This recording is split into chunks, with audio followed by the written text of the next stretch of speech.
Hello there guys and welcome back to the channel. Right now we finally do have Act 7 Chapter 2 announcement upset the meta. Now there is a ton of things to read and I actually did read through all of it, and I do not want to cram too many things in a single video. So I'm gonna go over the most important things. I'm not gonna dissect each and every single node individually. I'm gonna do that in a separate video. However, we can go over the general structure of it. So we're going to have 6 quests, and basically it's going to be 6 fights on each path, and in each quest we're going to have 6 paths. So it's 666. 6 quests, each quest has 6 paths, each path has 6 fights, and then we're going to have a choice of 1 out of 3 final bosses. Now this time we will not necessarily have to fight each boss twice. We're going to be able to pick and choose which boss we want to take on, and basically we're going to have to do each boss at least once, but we can do one boss 4 times in total. And we're going to have still the ability to swap out a champion that is not KO'd just before the boss fight. So that was a very helpful mechanic. Really could help somebody to get through a path with all 5 champions and then swap one out specifically for the boss.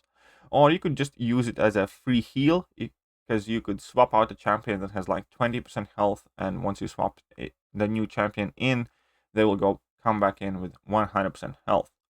Right, so we're still gonna have the 3 nodes that we always saw in 7.1, which is Adrenaline Rush, where you gain up to 100% damage reduction at all times, scaling based on your current adrenaline level.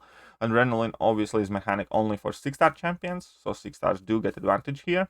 In addition to that, you get up to 80% block proficiency at all times, scaling with your current adrenaline. And perhaps most importantly, all 6-star champions gain 700 attack rating increase. So there we go. There will be a new mechanic that is going to be called Superiority Complex. That's going to basically enhance some nodes in 7.2 even further.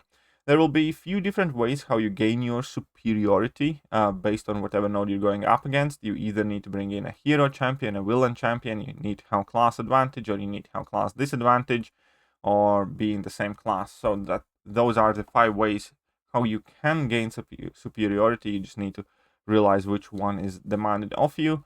And then there are going to be a bunch of nodes that get more potent if you have superiority. So there's going to be a quite new, interesting bunch of nodes in there. For instance, this first one, while the defender has a fury effect active, knocking them down applies a non-stacking weakness debuff, reducing their attack by 10% for 6 seconds.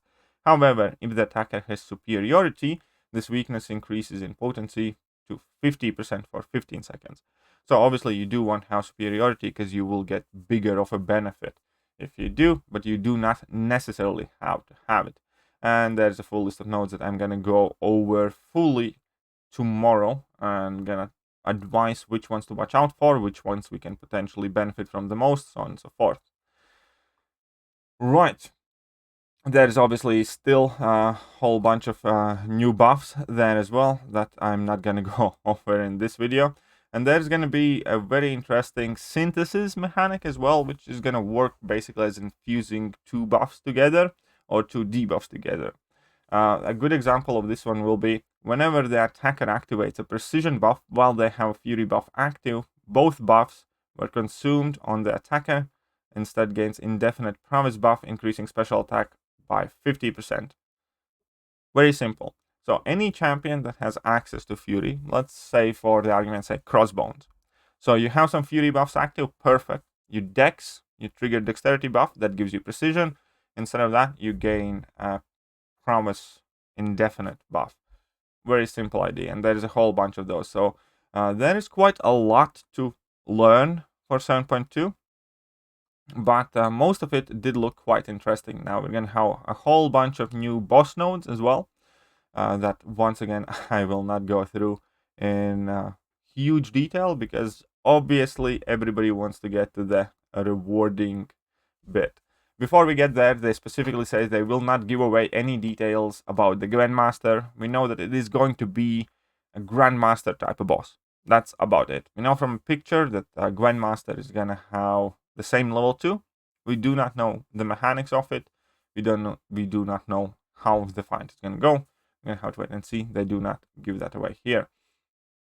They do show us the rewards though. And the rewards are okay, so let's just break them down and then we're going to see what we think. Completion rewards. Tier 5 class catalyst fragment 25%. Cool. So that's a crystal.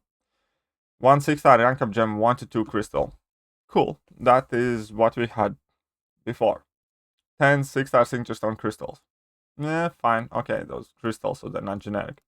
10,000 6-star champion crystal shards. Pretty much the same as it was before, so alright. Exploration rewards. 2,250 tier 3 alpha catalyst fragments and 5,700 tier 6 basic catalyst fragments. Now that is objectively shit. They offered 5 times or 3 times or whatever the amount on spring cleaning. So it just is in a very, very poor taste. They sold a lot more than they have allowed to earn. The spring cleaning ones offered obviously decent chunk as well, but those do take a whole chunk of like resources. But the fact that they can sell 13,500 of each, and then they offer as rewards 2,250 TRL fragments, that's a bit shit. I don't like that at all.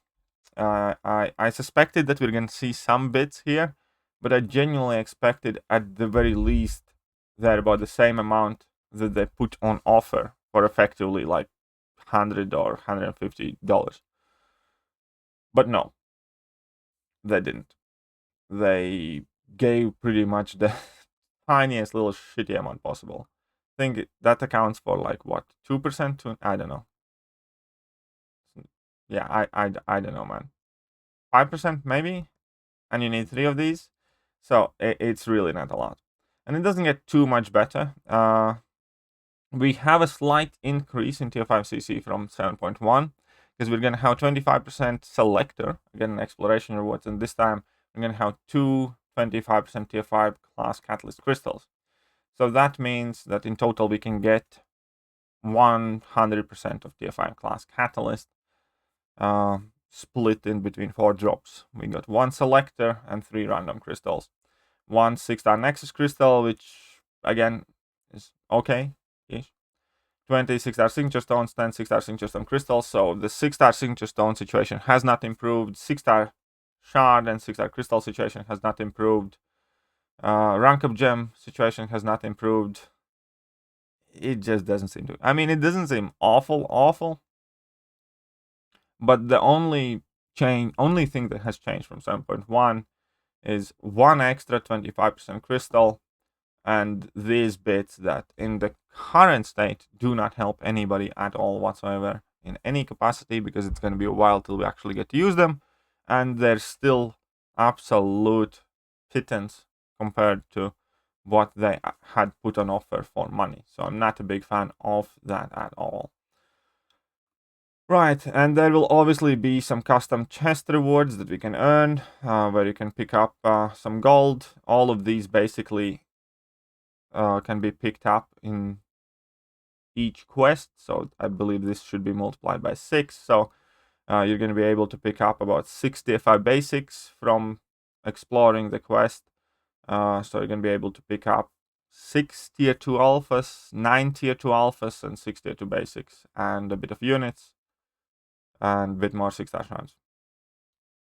That's about it. And obviously there's going to be the mythic run involved. Reading everything that I read about it, I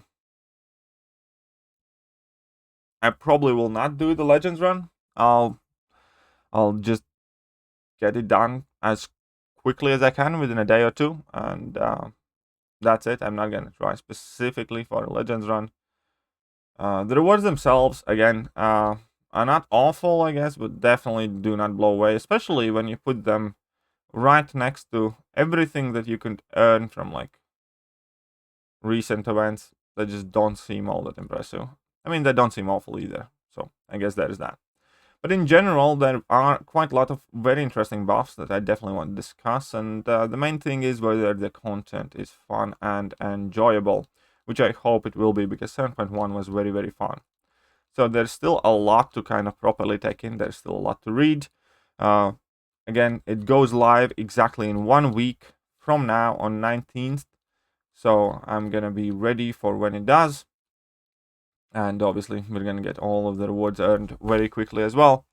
But yeah, that's about it.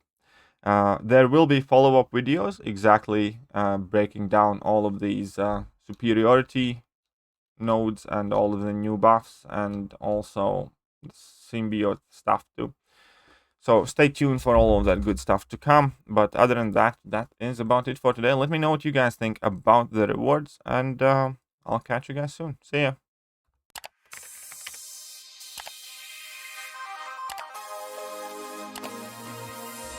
Hello there guys, and welcome back to the channel. So we have all the